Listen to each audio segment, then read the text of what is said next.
High court তো মানুষের জন্য, মানুষের বিচার পাওয়ার জন্য হাইকোর্ট। সো মানুষ তো সেখানে যাবেই, আমি মানুষকে কেন ঠেকাবো যে বিচার প্রার্থীকে আমি কেন বাধা দিব? তবে আজকের যে অবস্থা, 13 তারিখে তো সেই অবস্থা থাকবে না। ওই দিন তো আমরা ব্যাপক নিরাপত্তা ব্যবস্থা ওই দিন আমরা ব্যাপক নিরাপত্তা ব্যবস্থা নেব। কিন্তু হাইকোর্ট, সম্মানিত হাইকোর্ট, সুপ্রিম কোর্ট, বিচারালয়, এগুলো তো মানুষ বিচার প্রার্থীরা যায় সেখানে। আমি তো এমন কোনো কিছু করতে যাই না সে একটা হ্যারাসমেন্ট, হয়রানির শিকার হয়, সেটাও আমাদেরকে দেখতে হয়। সাম্প্রতিক সময়ে বিভিন্ন জায়গায় আমরা তথ্য বিস্ফোরণ এবং একটা অগ্নিকাণ্ডের ঘটনায় যেটা দেখেছি, বিএনপির যেসব সিসি ক্যামেরাগুলো ছিল সেগুলো এখন অনেকগুলো কিন্তু এখন সচল বা পর্যাপ্ত নেই। সেক্ষেত্রে অনেক ঘটনায় ইন আউট পাওয়া যাচ্ছে না, আসামিরা দুর্বৃত্তরা যারা এই ধরনের ঘটনা ঘটিয়ে পালিয়ে যাচ্ছে।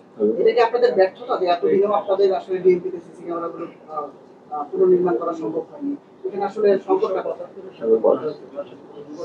এটা আমাদের আসলে ব্যর্থতা না, আমরা একটা বৃহত্তর পরিসরে পুরো ঢাকা মেট্রোপলিটনকে স্মার্ট সিটির একটা প্রজেক্ট নিছি।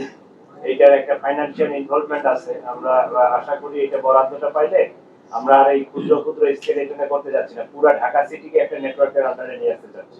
এটা আমাদের প্রায় ১১২০০ কোটি টাকা প্রজেক্ট।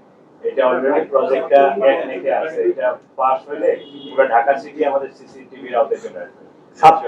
সাথে গুলশান সমিতি যেভাবে গুলশানে সিসিটিভি যে ক্যামেরা লাগাইছে, আপনাদের মাধ্যমে আমি অনুরোধ করি ঢাকার যে এলাকাগুলা, উত্তরা, ধানমন্ডি, ওনারা যেন ওনাদের যে সমিতি বা গোষ্ঠী আছে তার মাধ্যমে ওনারা যদি এই ক্যামেরাগুলো লাগায় তাহলে সরকারেরও সাশ্রয় হবে, ওনাদেরও উপকার হবে, ঢাকা মেট্রোপলিটন পুলিশের জন্য সুবিধা হবে।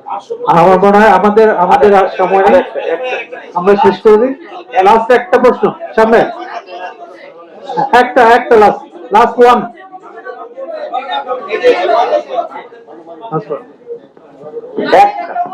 মাননীয় কমিশনার, আমরা আমাদের কাছে একটা তথ্য আছে যে পার্শ্ববর্তী দেশ থেকে বেশ কিছু গ্রেনেড বাংলাদেশে ঢুকেছে, সেটা 60টা বা 70টা, এবং কিছুদিন আগেও কিন্তু সেনাবাহিনীর অভিযানে অনেক অস্ত্র বা গোলাবারুদ উদ্ধার করা সক্ষম হয়েছে।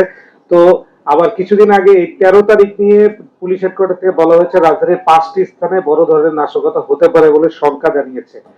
তো সবকিছু মিলিয়ে আপনি কি মনে করছেন যে প্রস্তুতিটা কেমন? মানে আমাদের যে ঢিলেঢালা প্রস্তুতি, এই প্রস্তুতি থাকলে তো আসলে আমরা কি পারবো ওই সেই বড় ধরনের মোটেও ঢিলেঢালা প্রস্তুতি না।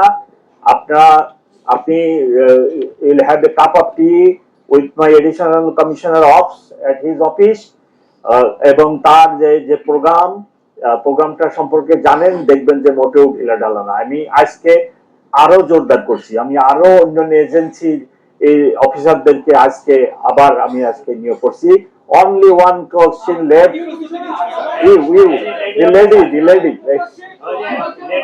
the very lady only, nobody else. Last question. হ্যাঁ, মুস্তাফা।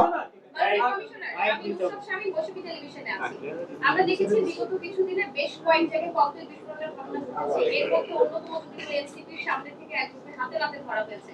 এদিকে আসলে কোনো পলাতক রাজনৈতিক নিষিদ্ধ কোনো গোষ্ঠী করছে নাকি দেশে অবস্থানরত কোনো রাজনৈতিক গোষ্ঠী বা আপনাদের কাছে আছে কিনা? প্রশ্ন এটার সাথে আরেকটা প্রশ্ন, আপনারা যাদেরকে সন্দেহভাজন বা হাতে নাতে আটক করেছেন তারা কি কেউ নিষিদ্ধ ঘোষিত কোনো সংগঠনের পোস্টেড কোনো মেম্বার কি? ধন্যবাদ। আপনারা দেখবেন অনেক নিষিদ্ধ ঘোষিত দলের অনেক পদবিধারী লোককে আমরা অ্যারেস্ট করছি। আপনারা জানেন মাসখানেক আগে আনন্দ সিনেমা হল, খামার বাড়ি, পান্থপথ, শেষ ভবন, এখানে আমরা একদিনে 144 জনকে অ্যারেস্ট করি এবং অ্যারেস্ট অব্যাহত আছে।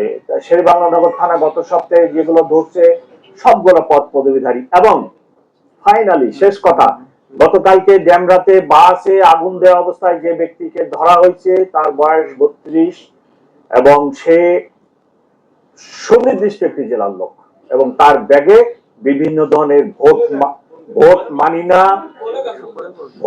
না, সরকার মানি না, এই ধরনের লিফলেট এবং সবকিছু। আপনাদের সবাইকে ধন্যবাদ।